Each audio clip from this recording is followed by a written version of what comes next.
নমস্কার বন্ধুগণ। আজি এই হোয়াটসঅ্যাপ্রে ମୁଁ ଆଜି ଗୋଟେ ଚିଠିଟେ ପାଇଲି। ସେ ଚିଠିଟା ପାଇଲା ପରେ ମୁଁ ଭାବୁଛି ଯେ ଆଗାମୀ ଯୁବପିଢ଼ି, ଶିକ୍ଷିତ ଯୁବପିଢ଼ିମାନଙ୍କର ଭବିଷ୍ୟତ କ'ଣ। ସେ ଚିଠିଟି ସୂଚନା ଲୋକ ସମ୍ପର୍କ ବିଭାଗରୁ ଆସିଅଛି। ସାର୍ବଜନୀନ କରାଯାଇଛି। ସୂଚନା ଲୋକ ସମ୍ପର୍କ ବିଭାଗ ମାନେ ସେ ପୁରା ସାର୍ବଜନୀନ କରିଛି। ଚିଠି ନମ୍ବର ହେଲା 6083 10/4/2026 ସେ ଚିଠି ରିଲିଜ୍ ହେଇଛି ଏବଂ ଚିଠିର ବିଷୟବସ୍ତୁ ରହିଛି ଯେ ଯେଉଁମାନେ ଆଉଟସୋର୍ସିଂରେ ଚାକିରି କରିଛନ୍ତି ସେମାନଙ୍କର ଭାଗ୍ୟ ଭବିଷ୍ୟ ଉପରେ ଏ ଚିଠିଟି ସମ୍ପୂର୍ଣ୍ଣ ରୂପେ ନିର୍ଭର କରୁଛି। ଆଜି ଆରି ଉପରେ ମତ ମୋର, ମନ୍ତବ୍ୟ ଆପଣଙ୍କର। ରହିଲି ଆଜ୍ଞା, ଆରମ୍ଭ କଲି। ଏ ଯେଉଁ ଆଉଟସୋର୍ସିଂ ପିଲା ବିଭିନ୍ନ ସରକାରୀ ଦପ୍ତର ମାନଙ୍କରେ ଅଛନ୍ତି, ତାଙ୍କର ଚାକିରିର ଶେଷ ସମୟ ନିର୍ଦ୍ଧାରଣ ହୋଇଯାଇଛି। ଶେଷ ତାରିଖ ସେଇଟା ହେଲା 30/9/2026 ତାରିଖ। ସେଇଟା ତାଙ୍କ ଶେଷ ତାରିଖ। ପରବର୍ତ୍ତୀ ପର୍ଯ୍ୟାୟରେ କ'ଣ ହେବ ନା ଆଉ ଥରେ ଟେଣ୍ଡର ହେବ। ଟେଣ୍ଡର ହେଲା ପରେ ଯେଉଁ ଦରମାଟା ସେମାନେ ପାଇବେ, ଆଗରୁ ସେମାନେ ଗୋଟେ କନସୋଲିଡେଟେଡ଼ ଦରମା ପାଉଥିଲେ। କନସୋଲିଡେଟେଡ଼ ଲମ୍ପସମ୍ ଆମାଉଣ୍ଟ ଗୋଟେ ପାଉଥିଲେ। ଏବେ ତାକୁ ପରିବର୍ତ୍ତନ କରିଦିଆହେଲା ଯେ ସେମାନେ ସର୍ବନିମ୍ନ ମଜୁରୀ ହାରରେ ବେତନ ପାଇବେ। ଯେଉଁଟା ଆମର ନିର୍ଦ୍ଧାରିତ, ଯେଉଁଟା ସରକାର ଯେଉଁ ସର୍ବନିମ୍ନ ମଜୁରୀ ନିର୍ଦ୍ଧାରଣ କରିଛନ୍ତି ତାରି ଉପରେ ସେମାନେ ବେତନ ପାଇବେ। ଭଲ କଥା। ଯାହା ହଉ ସେମାନେ ସର୍ବନିମ୍ନ ମଜୁରୀ ଭିତରକୁ ଆଇନ ପରିସରକୁ ଆସିଲେ। ଯଦି ଆସିଲେ ସେମାନେ ସିଡ୍ୟୁଲ୍ ଅଫ୍ ଏମ୍ପ୍ଲୟମେଣ୍ଟ ଭିତରେ ଯିବା ଦରକାର। ଯେଉଁ 91 ସିଡ୍ୟୁଲ୍ ଅଫ୍ ଏମ୍ପ୍ଲୟମେଣ୍ଟ ଅଛି ତା ଭିତରେ ଆସିବା ଦରକାର ତାଙ୍କ କାର୍ଯ୍ୟଗୁଡ଼ିକ। ତେଣୁ ସେଇ ଯେଉଁ କାର୍ଯ୍ୟଗୁଡ଼ିକ ନିର୍ଦ୍ଧାରଣ କିଏ କରିବ? ପ୍ରିନ୍ସିପାଲ ଏମ୍ପ୍ଲୟର କରିବ ନା ଏମ୍ପ୍ଲୟର କରିବ? ଇଏ ଗୋଟେ ବିରାଟ ପ୍ରଶ୍ନବାଚୀ ମୋ ମନରେ ସୃଷ୍ଟି ହେଇଛି। ଦ୍ୱିତୀୟ ଆସିଲା এই ଯେଉଁ ନିଯୁକ୍ତି ସମୟରେ ଗୋଟେ ନିର୍ଦ୍ଦିଷ୍ଟ ସମୟସୀମା ରହିବନି। ତାମାନେ ଯେଉଁ ଠିକା ସଂସ୍ଥା ସେ ଟେଣ୍ଡର ନେଇଥିବ, ମ୍ୟାକ୍ସିମମ୍ ଟେଣ୍ଡର ବର୍ଷେ, 2 ବର୍ଷ, 3 ବର୍ଷ, ଅତି ବେଶୀରେ 3 ବର୍ଷ ପର୍ଯ୍ୟନ୍ତ ନେଇଥିବ, ତାଠୁ ଅଧିକା ନାହିଁ।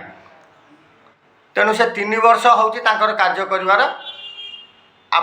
ଅବଧିଟା 3 ବର୍ଷ। ଚତୁର୍ଥ ହେଲା କ'ଣ ନା ଏଇ ନିଯୁକ୍ତି କୌଣସି ରହିବନି। ଏମାନେ ଯେଉଁ ଶ୍ରମ ଦାନ କରିବେ, ମାନେ ଯେଉଁ ଶ୍ରମକୁ ବିକ୍ରି କରିବେ, ସରକାର କିଣିବେ, ଆଙ୍କର ଏଇଟା ଗୋଟେ ସେବାରେ ଗଣତି ହେବ। କିଏ ବାବୁ ଯିଏ ସେବାକାରୀ ରହିଲେ ସେ ମଜୁରୀ ଅନ୍ତର୍ଭୁକ୍ତ ହେବେ କେମିତି? ଯିଏ ବା ଶ୍ରମକୁ ବିକ୍ରି କରିକି ଯିଏ ମଜୁରୀ ପାଇଲେ ସିଏ ହେଲେ ଶ୍ରମିକ। ତୁମେ ତ ସର୍ବନିମ୍ନ ମଜୁରୀକି ଏଠି ନେଲ, ସର୍ବନିମ୍ନ ମଜୁରୀ ଆଧାରରେ ହିଁ ତୁମେ ତାଙ୍କୁ ଦରମା ଦେବ। ପୁଣି ଏଠି ସେବା କେଉଁଠୁ ଆଇଲା? ଏଇଟା କି କିମ୍ବୁତ କିମ୍ବାକାର ନିୟମ ଏଠି ହେଉଛି। ଆଚ୍ଛା, ତେଣୁ ଏମାନେ କ'ଣ କରିବେ ନା ସେବା ସେ ପାଇଁ ଉଦ୍ଦିଷ୍ଟ ହେବ, ମାନବ ସମ୍ବଳ ପାଇଁ ନୁହେଁ। କ୍ଲିଅର ଭାବେ ଲେଖିଛନ୍ତି ସେ ଚିଠିରେ।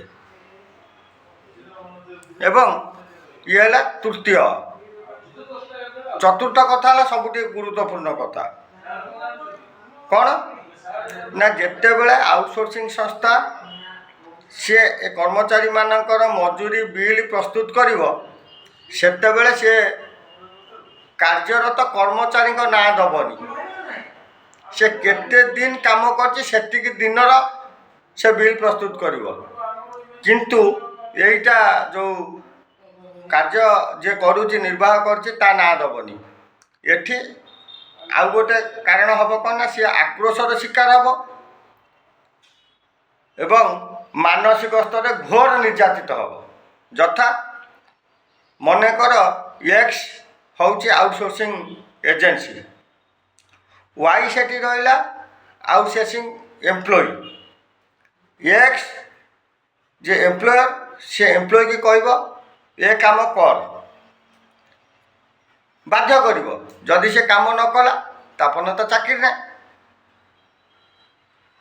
ଏହିଭଳି ଭାବରେ ସେ ମାନସିକ ସ୍ତରରେ ନିର୍ଯାତିତ ହେବ ଏବଂ ବାଧ୍ୟବାଧକତାରେ ସେ କାର୍ଯ୍ୟ କରିବାକୁ ବାଧ୍ୟ ହେବ, ନଚେତ୍ ଚାକିରି ନାହିଁ।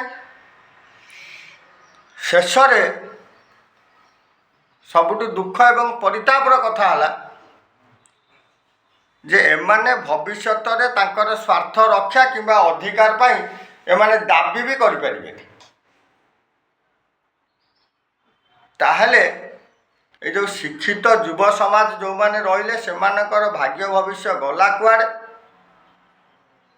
ଯେଉଁ ପିତାମାତା ମାନେ ବାପା ମା' ମାନେ ନିଜର ମୁଣ୍ଡ ଝାଳ ତୁଣ୍ଡରେ ମାରି ପୁଅକୁ ଶିକ୍ଷିତ କରିଥିବେ ପେଟରେ ଓଦାକନା ଦେଇ, ସେମାନଙ୍କର ଆଶା ଆକାଂକ୍ଷା ପୂରଣ ହୋଇପାରିବ ତ? ମନ୍ତବ୍ୟ ଆପଣଙ୍କର ଆଜ୍ଞା। ରହିଲି, ନମସ୍କାର, ଜୟ ଜଗନ୍ନାଥ, ବନ୍ଦେ ଉତ୍କଳ ଜନନୀ ଇନକ୍ଲବ ଜିନ୍ଦାବାଦ। ଧନ୍ୟବାଦ।